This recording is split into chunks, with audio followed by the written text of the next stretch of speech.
Assalamualaikum warahmatullahi wabarakatuh. Salam pencerahan. Pemirsa, senang sekali dapat kembali menyapa Anda dalam Berita TVMU edisi 3 Februari 2016. Sejumlah berita yang cerdas dan mencerahkan akan kami hadirkan untuk Anda. Di antaranya adalah DPR membantah adanya upaya untuk melemahkan KPK. Pimpinan KPK menolak segala bentuk pelemahan KPK. Islamic Development Bank berkolaborasi dengan pemerintah Nigeria. Bersama saya Boy Aditya, inilah Berita TVMU selengkapnya.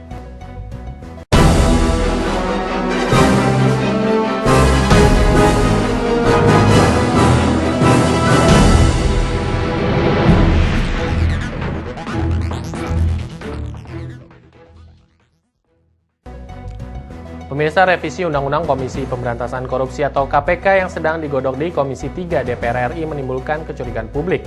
Namun Ketua Komisi 3 DPR RI Bambang Susatyo membantah kabar tersebut. Menurutnya revisi Undang-Undang KPK ini untuk memperjelas wewenang dan fungsi kinerja dari KPK. Komisi 3 DPR RI tengah menggodok revisi Undang-Undang KPK yang juga disetujui pemerintah. Ada sejumlah poin yang dikhawatirkan dapat melemahkan kewenangan KPK dalam memberantas korupsi. Wajar saja publik berpikir demikian, sebab anggota DPR seringkali berulah, misalnya saja belum lama ini ada kasus Damayanti Wisnu Putranti yang terlibat kasus pengamanan proyek jalan di Ambon. Sebelumnya juga ada Dewi Yassin Limpo yang terlibat kasus suap proyek pengembangan pembangkit listrik tenaga mikrohidro. Namun Ketua Komisi 3 DPR RI Bambang Susatyo membantah jika revisi Undang-Undang KPK ini sebagai upaya pelemahan KPK. Menurutnya, ini hanya untuk memperjelas wewenang dan fungsi kinerja KPK agar terhindar dari penyalahgunaan kekuasaan khususnya masalah penyadapan. Nah, tapi menurut saya karena nih persoalan korupsi makin besar dan kelihatan kepolisian dan kejaksaan juga sudah mulai bagus, maka harus ada kemajuan daripada penanganan yang khusus ditangani oleh KPK. Mungkin kerugian yang lebih besar itu ditangani oleh KPK, tapi yang kecil-kecil serahkan kepada kejaksaan maupun kepolisian.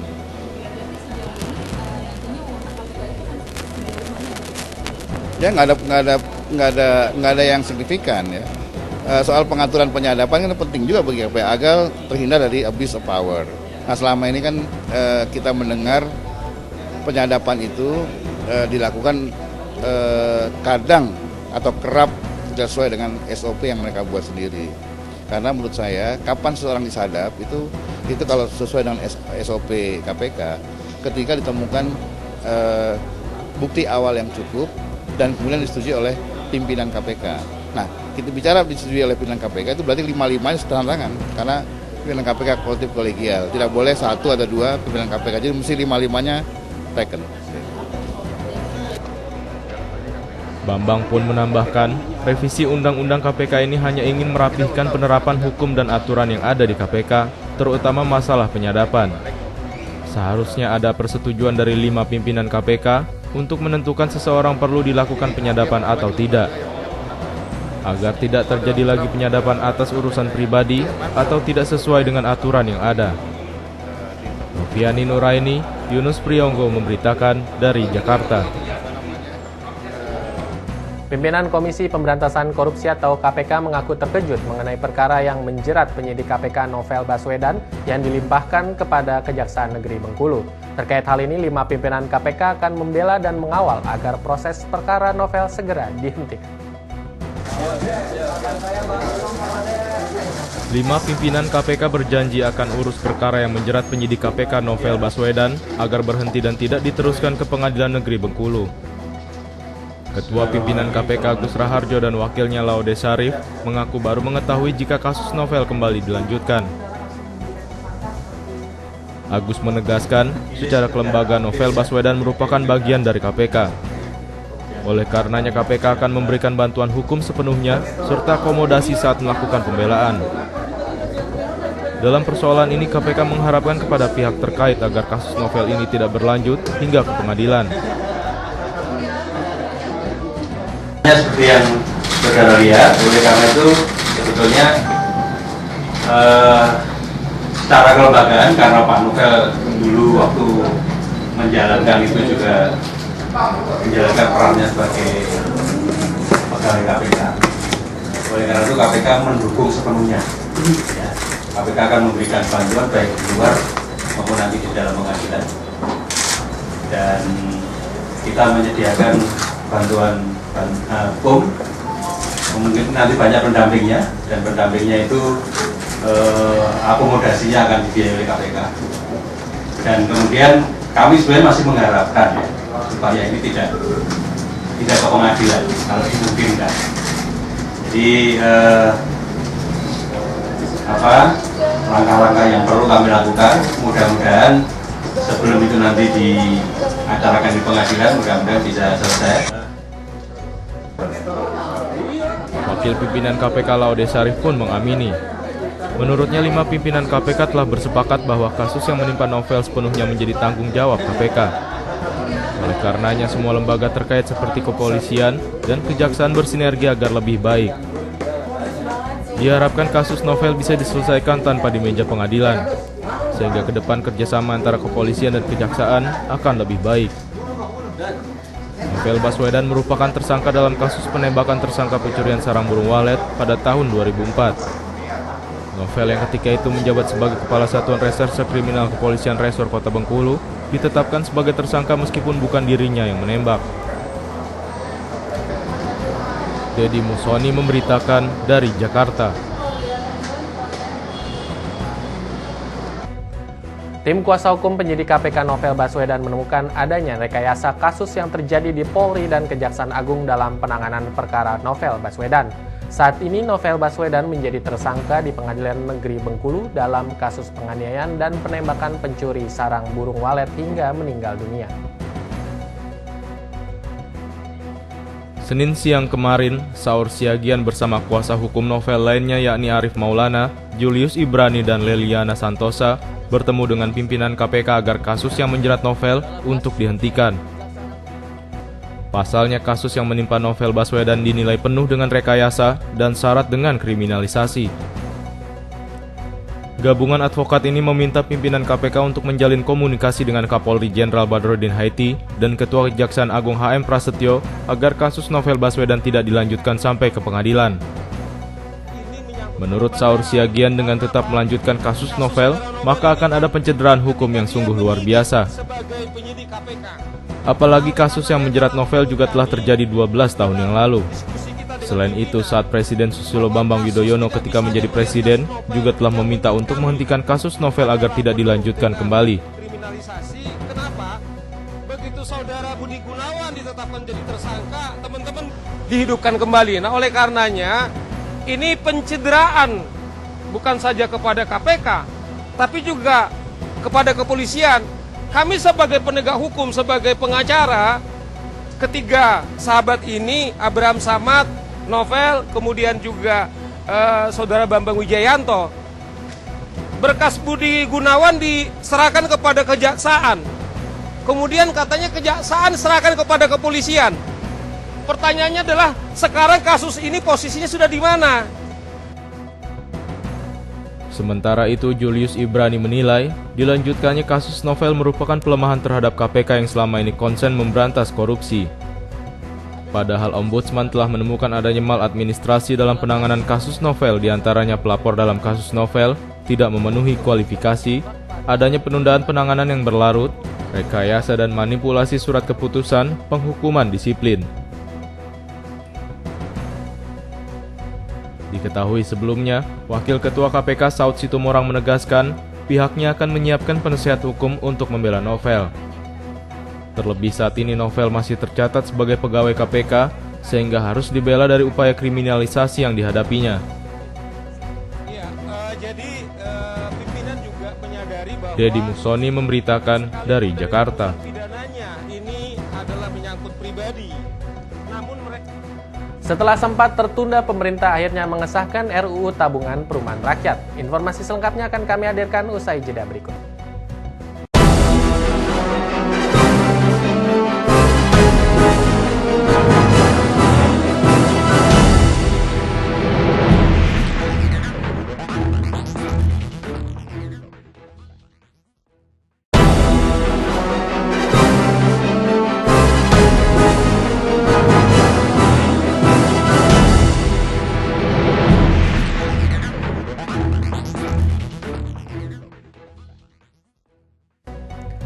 Pemirsa, terima kasih masih bersama kami dalam Berita TV-mu. Setelah tertunda selama 2 tahun, akhirnya parlemen akan segera mengesahkan rancangan Undang-Undang Tabungan Perumahan Rakyat. Namun hal ini dinilai dapat mengundang resistensi dari pihak pengusaha. Parlemen akan segera mengesahkan rancangan Undang-Undang Tabungan Perumahan Rakyat. Namun, belit ini mengundang protes dari para pengusaha yang tergabung dalam Kamar Dagang dan Industri, serta Asosiasi Pengusaha Indonesia. Menurut Ketua Umum Kamar Dagang Industri Indonesia, Rusan P. Ruslani, pengusaha mengapresiasi niat pemerintah untuk menyediakan perumahan bagi masyarakat berpenghasilan rendah. Tapi dunia usaha keberatan dengan sumber pendanaan yang berasal dari perusahaan yang akan memberatkan dunia usaha pula.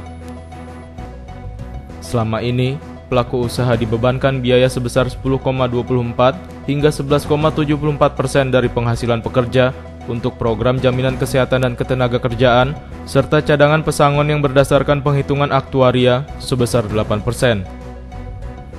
Apabila ditambah dengan rata-rata kenaikan upah minimum provinsi dalam 5 tahun terakhir sebesar 14%, total beban pengusaha bisa mencapai 35%. Atas dasar hitungan inilah, maka para pengusaha menolak belit kebutuhan papan masyarakat papah ini. Tim TV-mu memberitakan. Menteri Perhubungan Ignatius Jonan akhirnya memberikan hak eksklusif pada pengelola proyek kereta cepat Jakarta-Bandung. Hak eksklusif yang diperoleh perusahaan gabungan PT Kereta Cepat Indonesia Cina berupa jalur trase dan jaminan hukum. Dengan pengakuan eksklusif ini, maka trace kereta cepat Jakarta-Bandung tidak boleh dimasuki kereta lain. Hak ini sesuai dengan permintaan pihak KCIC sebelumnya. Jonan beralasan, sebagai pihak yang membangun proyek ini, KCIC wajar mendapatkan hak eksklusifnya. Poin lainnya yang Jonan tegaskan terkait konsesi adalah mengenai jaminan. Mantan Direktur Utama Kereta Api Indonesia ini mengatakan, tidak ada jaminan yang diberikan dalam kaitan penggunaan APBN. Jaminan akan diberikan terkait kepastian hukum. Selain itu, hak eksklusif lainnya adalah konsesi proyek ini akan berlangsung selama 50 tahun sejak konsesi diberikan, bukan ketika proyek selesai. Akibatnya konsorsium akan terancam merugi jika proyek tersebut molor karena alasan-alasan hukum. Tim TV-mu memberitakan. Untuk menyiasati tingginya harga pangan, Menteri Koordinator Pembangunan Manusia dan Kebudayaan Puan Maharani meminta rakyat miskin agar mengurangi makan nasi. Serikat Petani menilai komentar Puan sangat tidak bijak. Ketua Serikat Petani Indonesia atau SPI, Henry Saragih menyarankan pemerintah seharusnya memberi sosialisasi serta alternatif sumber makanan pokok jenis lainnya yang tak melulu beras. Henry menambahkan sosialisasi alternatif pangan bukan terbatas pada rakyat miskin, melainkan seluruh masyarakat Indonesia. Mereka bisa memanfaatkan sumber makanan pokok yang lainnya selain beras. Menurut Henry, ungkapan Asbun Puan merupakan indikasi kegagalan pemerintah mengubah pandangan masyarakat terkait sumber karbohidrat selain beras. Padahal masih banyak sumber pangan lainnya seperti umbi-umbian. Tim TV-mu memberitakan.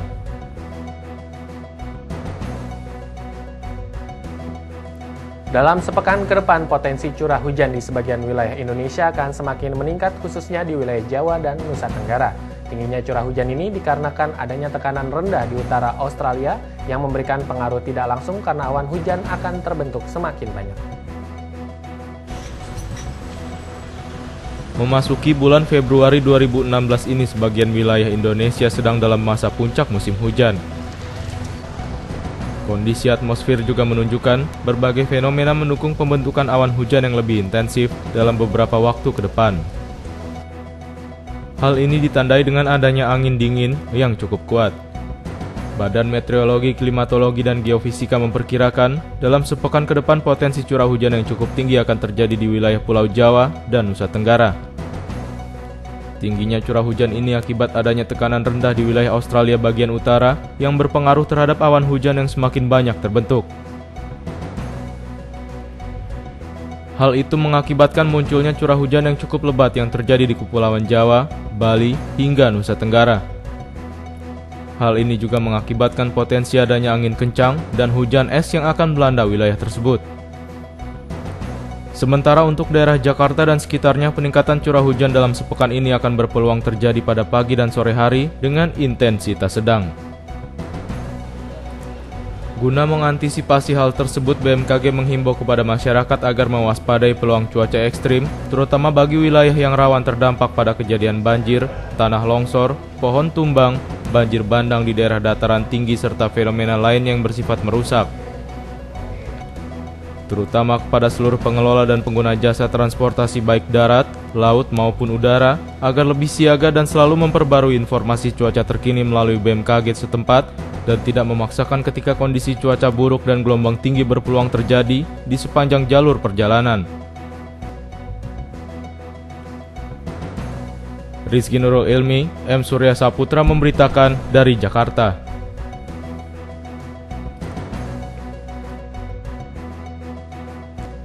Guna mengantisipasi terjadinya banjir pada musim penghujan yang diperkirakan terjadi pada bulan Februari ini, sebagian mesin pompa air yang telah disiapkan oleh pemerintah Provinsi DKI Jakarta telah berfungsi dengan baik.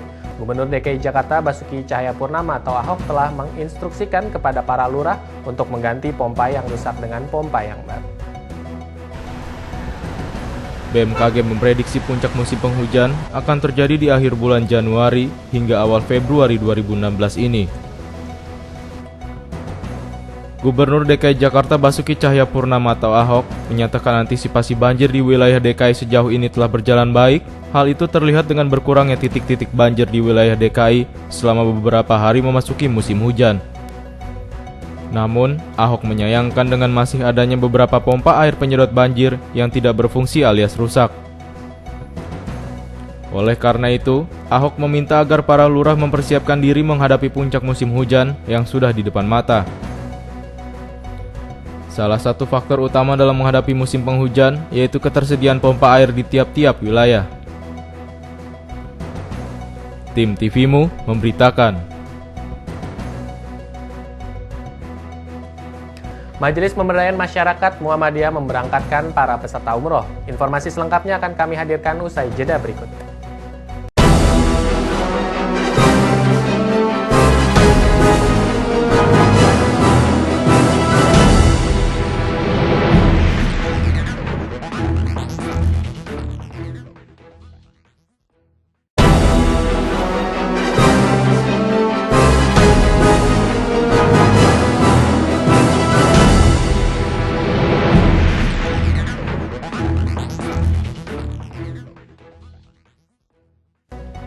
Pemirsa, terima kasih masih bersama kami dalam Berita TVMU. Dalam rangka menyongsong Muktamar Nahdlatul Aisyah yang ke-13, pimpinan daerah Nahdlatul Aisyah Kota Yogyakarta menggelar seminar nasional kepenulisan.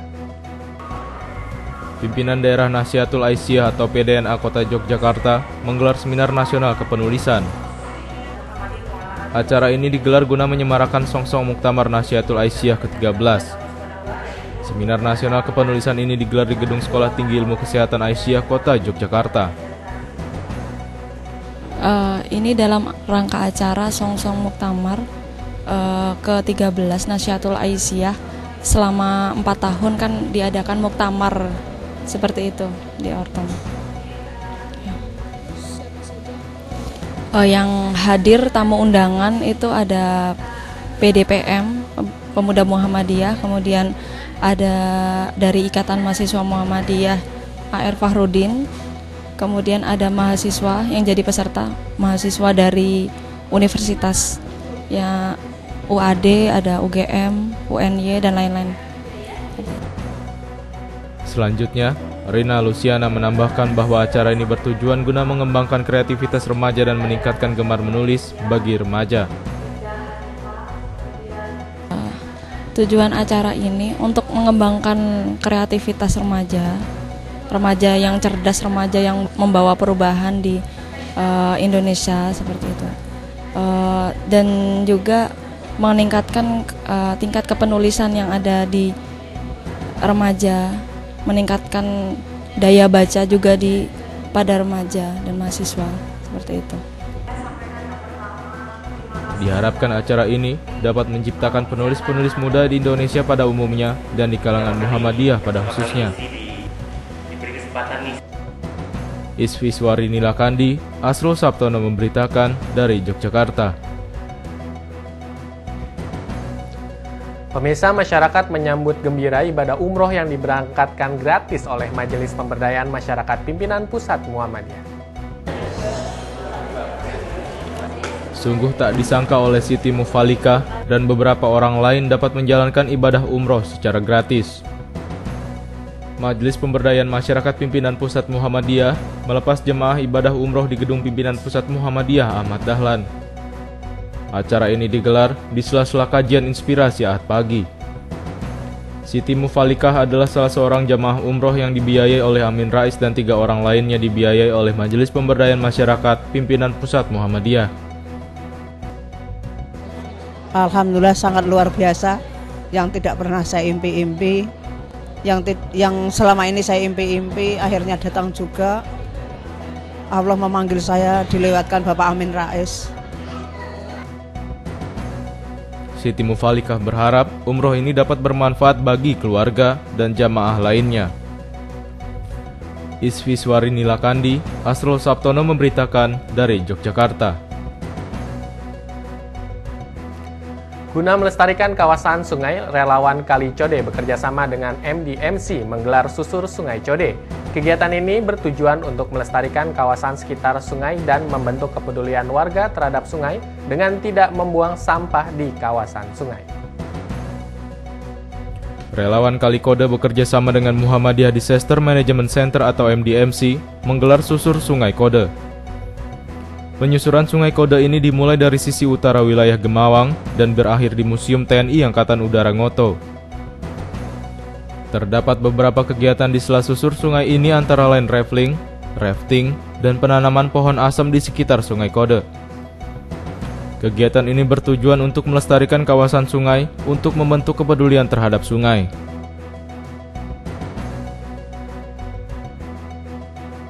Susur Sungai Code kali ini diikuti tak kurang dari 60 orang yang terdiri dari akademisi, komunitas lingkungan, komunitas kemanusiaan, dan instansi pemerintahan. Isviswari Nilakandi, Asrul Sabtono memberitakan dari Yogyakarta. Pemirsa, selanjutnya kami akan menyajikan sejumlah peristiwa mancanegara yang dikemas dalam Kilas Internasional. Sajian ini sekaligus menutup perjumpaan kita pada kesempatan kali ini. Saya Boy Aditya beserta kru TV-mu yang bertugas mengucapkan terima kasih atas kebersamaan Anda. Sampai jumpa. Wassalamualaikum warahmatullahi wabarakatuh.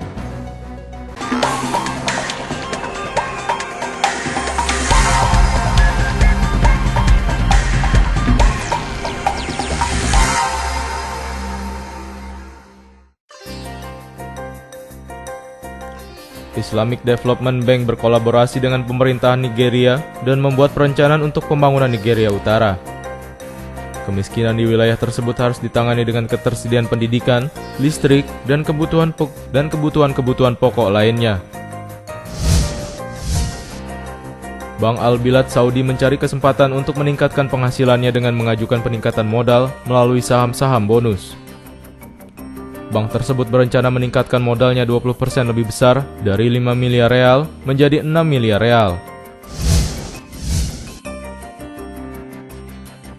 Nasdaq Dubai membuka jaringan kepada MCDR Mesir yang hasilnya membolehkan investor-investor Mesir untuk berinvestasi menggunakan pound Mesir sebagai alat tukar di pasar Nasdaq.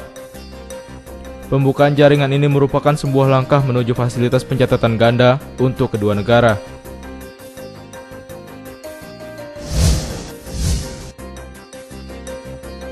Hari Hijab Sedunia yang diperingati setiap tanggal 1 Februari awalnya adalah kegiatan di mana perempuan-perempuan non-muslim New York diajak untuk mencoba hijab tahun 2013 silam. Memasuki tahun keempatnya, HHS diikuti peserta-peserta lintas benua, terutama oleh peserta yang mengikutinya melalui jejaring sosial.